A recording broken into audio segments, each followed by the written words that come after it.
नाम मसाला खा थोड़ी सी बात करूंगा कि यहाँ हमारे लोगों की कंडीशन इतनी खराब क्यों हो चुकी है। सबसे पहले जनतंत्र और लोकतंत्र की बात करते हैं। थोड़ा सुन लीजिए भाई लोग, जनतंत्र और लोकतंत्र। हमारे देश में जनतंत्र से वोटिंग किया जाता है। जनतंत्र का मतलब होता है कोई भी व्यक्ति वोट देने का अधिकार रखता है। उसमें क्या है कि दारू पीने वाला भी, चरस पीने वाला भी, नाली में पड़ा रहने वाला, वो भी वोट देता है। इसलिए हमारे यहाँ के नेता जो दारू पिलाते हैं वो विधायक बन जाते हैं, जो पढ़े लिखे होते हैं वो विधायक नहीं बन पाते, उस पद पे नहीं पहुंच पाते हैं। अमेरिका ऐसा एक देश है, दोस्तों कहीं गलत बोलूं तो बताइएगा। पहली बार माइक पकड़ा हुआ है, जिंदगी में कभी माइक नहीं पकड़ा मैंने। अमेरिका एक ऐसा देश है जहाँ पे लोकतंत्र है, जहाँ पे शिक्षित लोग सिर्फ वोट करते हैं। और आज अमेरिका कहाँ है और भारत कहाँ है। दूसरी चीज एक और बोलूंगा कि हम लोग पीछे क्यों हैं। एक पृथ्वीराज चौहान थे और एक अर्जुन थे, दोनों बहुत बड़े महारथी थे। पृथ्वीराज चौहान ने मोहम्मद गौरी को 17 बार, मोहम्मद गौरी ने पृथ्वीराज के ऊपर 17 बार आक्रमण किया। 17 बार पृथ्वीराज चौहान ने उनके अपने पराक्रमण से उनको हराया। 18वीं बार जब पृथ्वीराज चौहान के लोग मोहम्मद गौरी के पास गए, बोले उसको हरा नहीं पाओगे आप लोग, और एक शिक्षा दे रहा हूं तुमको, वो कैसे हारेगा। उन्होंने कहा कि 1000 गायें आप उसके सामने खड़ी कर दीजिए, वो अपने हथियार डाल देगा। और वही हुआ। 18वीं बार सबसे पहले ये बताना चाहूंगा कि हम हिंदुओं में एक दया की भावना बहुत बड़ी होती है। और ये देखिए कि एक पृथ्वीराज चौहान हिंदू होके 17 बार जिसको आक्रमण करके नतमस्तक कर दिया, उसको मारा नहीं, उसने बार बार माफी मांगी और वो बार बार माफ करते रहे। बार बार माफ करने के परिणाम ये हुआ कि 18वीं बार उन्होंने आक्रमण करके पृथ्वीराज चौहान के सलाहकार थे, उन्होंने कहा पृथ्वीराज चौहान तू हो जा और 1000 गायों को मार दे, तेरी करोड़ों गायें बचेगी, पवन शर्मा, करोड़ों गायें बचेंगी। पृथ्वीराज चौहान ने कहा कि नहीं साहब, मैं गायों की हत्या नहीं कर सकता हूँ, चाहे कुछ भी हो जाए।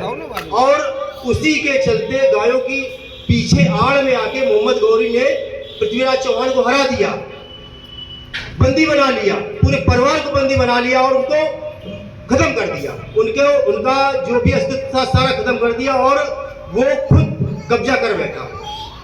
एक ये चीज हो गई। दूसरी चीज आ जाइए आप गीता उपदेश में। गीता उपदेश में लोग कहते हैं कि जो हो रहा है वो सही हो रहा है, जो होने दो उसको, और जो होगा वो अच्छा होगा। क्या ये उचित है? होने दीजिए, देखने दीजिए।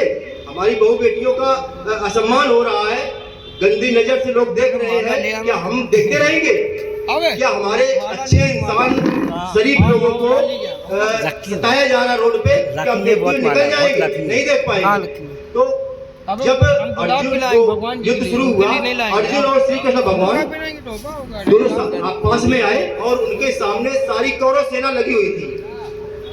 सब उनके भाई भतीजे थे, सब उनके कृपाचार्य, द्रोणाचार्य और यहाँ तक कि भीष्म पितामह भी थे। तो अर्जुन ने कहा श्री कृष्ण से, हे भगवान, मैं इन पे हथियार कैसे चलाऊं? उन्होंने गांडीव अपना नीचे रख दिया। मैं हार जाऊं तो हार जाऊं, मैं अपना गांडीव नहीं चलाऊंगा।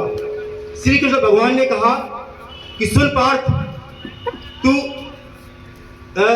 अपने इनको रिश्तों को देख रहा है, रिश्ते तब नहीं देखे जब तेरी पत्नी के ऊपर चीरहरण किया गया, तब ये सब लोग कहाँ गए? चीरहरण रोक लेते। तेरे भाई को जुए में हराया गया, अगर हार गया तो क्या उसमें समझौता नहीं हो सकता था? तब ये तेरे भाई और मित्र और कृपाचार्य, द्रोणाचार्य और भीष्म पितामह कहाँ चले गए थे? उन्होंने पूरे स्वरूप को दिखाया और कहा, अर्जुन को समझाया, अर्जुन की समझ में आया, उन्होंने गांडी उठाया और सारे लोगों को बंद कर दिया और वो आज इतिहास बन गया, महापुराण बन गया, गीता सार बन गया। तो एक दो चीजें आती हैं, एक परास्त होना और एक विजय होना। ये सब चीजें आप लोगों में शामिल हैं। अब लोग कहते हैं कि संगठन में क्यों जुड़े, इसमें मिलेगा क्या हमको? अरे भाई, हम 20,000 रुपए खर्च कर रहे हैं, क्या हम पागल हैं?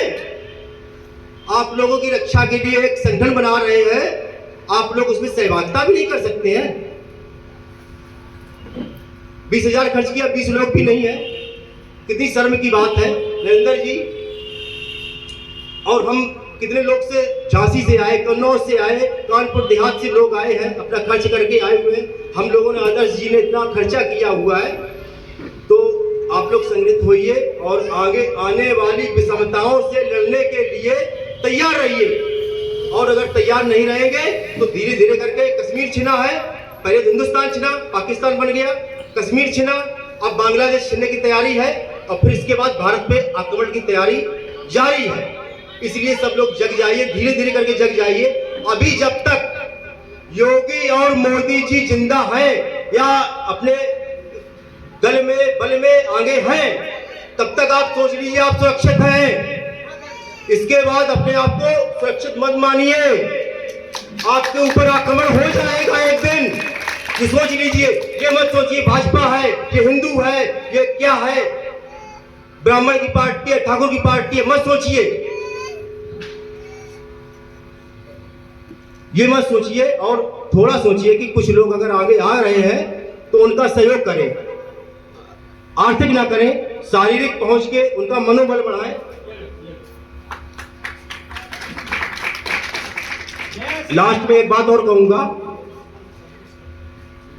अरे जरा सा धीर धरो,